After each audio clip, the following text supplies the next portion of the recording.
tardes. Hoy me encuentro en el SENA, donde estamos celebrando Aprendicena, y para eso me encuentro con Pedro Guerrero. Pedro, buenas tardes, bienvenidos a Solo por Ellas. Bueno, queridos televidentes, estos jueves del SENA, yo soy Jason Castaño y esto es Solo por Ellas.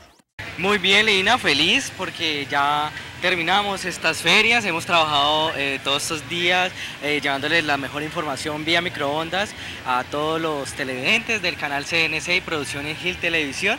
También saludamos a nuestros televidentes que nos ven a través de la página de internet www.bugavision.com en Colombia y en todo el mundo. Bueno, pues para el canal Yo Toco es un orgullo que estoy con una mujer hermosa, espectacular, que nos alegra todas las mañanas en un canal nacional de Colombia. Y ella es Milena López. Pues Milena, bienvenida a Buga y por supuesto bienvenida al canal Yo Toco. ¿Cómo te sientes de estar acá en la ciudad de Buga? Sé que Milena está un poquito cansada, pero no la bajará hasta que me dé un besito y le mande un besito a todos los televidentes del canal Yo Toco.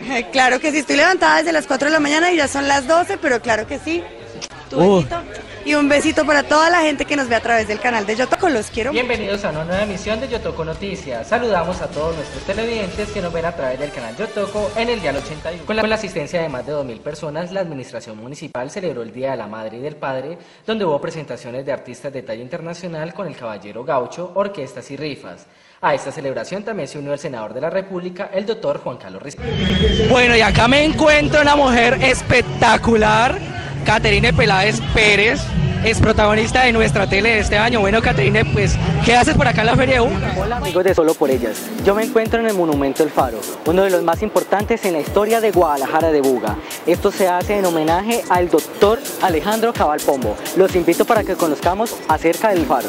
Desde aquí, desde el último piso del faro, podemos apreciar el mejor panorama de la ciudad de Guadalajara de Buga.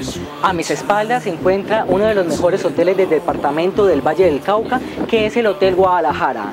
A mi costado derecho se encuentra la Basílica del Señor de los Milagros y el resto de iglesias que se pueden apreciar en la ciudad de Buga.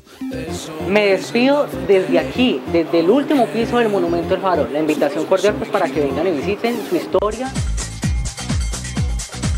Hola amigos de Solo por Ellas, yo me encuentro aquí en el Parque Santa Bárbara recibiendo el clásico RCN que viene desde Manizales. Y yo me encuentro con una de las presentadoras de farándula del canal RCN, un canal nacional de Colombia, y ella es mi colega Ana Karina Soto. Ana Karina, bienvenida a Buga y bienvenida por supuesto a Solo por Ellas. Por último, quiero que le mande un saludo bien especial a todos los televidentes del canal CNC y por supuesto los que no se despegan de Solo por Ellas. Con Ana Karina Soto desde el Parque Santa Bárbara, yo soy Jason Castaño y esto es Solo por Ellas. Bueno amigos de Navidad en Familia, seguimos recorriendo los mejores año viejos, los más famosos de nuestra ciudad de Guadalajara de Buga. Muy buenas tardes niñas, muy buenas tardes a todos los televidentes que nos están viendo en todos los diferentes municipios y también a través de la página de internet www.bugavision.com en el resto del mundo. Muchísimas gracias por acompañarnos y la línea está totalmente habilitada para que ustedes llamen y se comuniquen con nosotros. Norita, buenas tardes. Bueno, ya no es Milena López, sino Juan Eduardo Jaramillo, presentador de Noticias RCN, que está acá de invitado de honor en la ciudad de Buga para la feria y por supuesto en el canal Yo Toco. Bueno, Juan Eduardo, pues ¿cómo te sientes de estar nuevamente aquí en tu ciudad? Pues